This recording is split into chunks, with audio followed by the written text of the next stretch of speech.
ಮೈಸೂರು ನಗರಾಭಿವೃದ್ಧಿ ಪ್ರಾಧಿಕಾರದಲ್ಲಿ ನಡೆದಿರುವ ಭ್ರಷ್ಟಾಚಾರ ಬಗೆದಷ್ಟು ಬೆಳಕಿಗೆ ಬರುತ್ತಿದ್ದು, ಬ್ರಹ್ಮಾಂಡ ಭ್ರಷ್ಟಾಚಾರದಲ್ಲಿ ಹಲವು ಅಧಿಕಾರಿಗಳು ಸಾಥ್ ನೀಡಿರುವ ಶಂಕೆ ವ್ಯಕ್ತವಾಗಿದೆ. ಇದರ ಬೆನ್ನಲ್ಲೇ ಪ್ರಕರಣದಲ್ಲಿ ಡಿಜಿಟಲ್ ಸಾಕ್ಷಿ ನಾಶಕ್ಕೆ ಅಧಿಕಾರಿಗಳು ಮುಂದಾದರೆ ಎಂಬ ಅನುಮಾನ ವ್ಯಕ್ತವಾಗುತ್ತಿದೆ.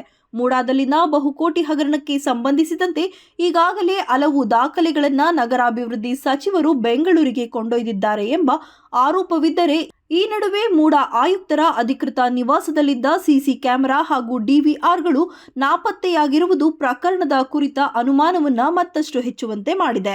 ಆಯುಕ್ತರ ನಿವಾಸದಲ್ಲಿ ಒಟ್ಟು 8 ಸಿಸಿ ಕ್ಯಾಮೆರಾಗಳು ಹಾಗೂ ಡಿವಿಆರ್ ಅನ್ನ ಅಧಿಕಾರಿಗಳು ತೆಗೆದುಕೊಂಡು ಹೋಗಿರುವ ಗಂಭೀರ ಆರೋಪ ಕೇಳಿಬಂದಿದೆ. ಅಲ್ಲದೆ ಈ ಹಿಂದಿನ ಆಯುಕ್ತರೇ ಅವುಗಳನ್ನು ಕೊಂಡೊಯ್ದಿರುವ ಬಗ್ಗೆ ಅನುಮಾನ ಕೂಡ ವ್ಯಕ್ತವಾಗಿದೆ.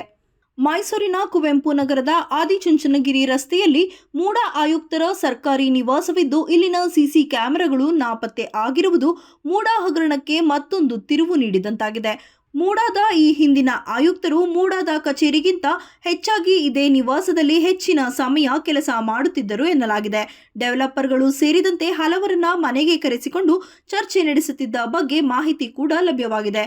ಮೂಡಾದಲ್ಲಿ ನಡೆದಿದೆ ಎನ್ನಲಾಗಿರುವ 50-50 ಅನುಪಾತ ಬದಲಿ ನಿವೇಶನ, ತುಂಡು ಭೂಮಿ ಸೇರಿದಂತೆ ಹಲವು ವ್ಯವಹಾರಗಳಿಗೆ ಆಯುಕ್ತರ ನಿವಾಸವೇ ಕೇಂದ್ರ ಸ್ಥಾನವಾಗಿತ್ತು ಎನ್ನಲಾಗಿದೆ.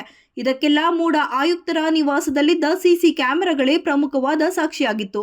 ಆದರೆ ಇದೀಗ ಸಿಸಿ ಕ್ಯಾಮೆರಾಗಳ ಜೊತೆಗೆ ಡಿವಿಆರ್ ಸಹಿತ ಕೊಂಡೊಯ್ದಿರುವುದು ಇಡೀ ಪ್ರಕರಣದ ಅನುಮಾನ ಇನ್ನಷ್ಟು ಹೆಚ್ಚಾಗುವಂತೆ ಮಾಡಿದೆ.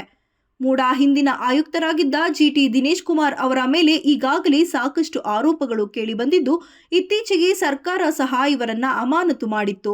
ಈ ಎಲ್ಲ ಬೆಳವಣಿಗೆಗಳ ನಡುವೆ ಆಯುಕ್ತರ ಕಚೇರಿಯ ಸಿಸಿ ಕ್ಯಾಮೆರಾಗಳು ಹಾಗೂ ಡಿವಿಆರ್ ನಾಪತ್ತೆ ಆಗಿರುವುದು ಹಲವು ಅನುಮಾನಗಳಿಗೆ ಕಾರಣವಾಗಿದೆ. ಆದರೆ ಹಾಲಿ ಮೂಡಾ ಆಯುಕ್ತ ರಘುನಂದನ್ ಮಾತ್ರ ಆಯುಕ್ತರ ನಿವಾಸದಲ್ಲಿನ ಸಿಸಿ ಕ್ಯಾಮೆರಾಗಳ ಬಗ್ಗೆ ನನಗೆ ಯಾವುದೇ ಮಾಹಿತಿ ಇಲ್ಲ ಎಂದಿದ್ದಾರೆ. ಈ ಎಲ್ಲದರ ನಡುವೆ ಮೂಡಾದ ಆಯುಕ್ತರ ಅಧಿಕೃತ ನಿವಾಸದ ನವೀಕರಣ ಕಾರ್ಯ ಪ್ರಗತಿಯಲ್ಲಿದೆ.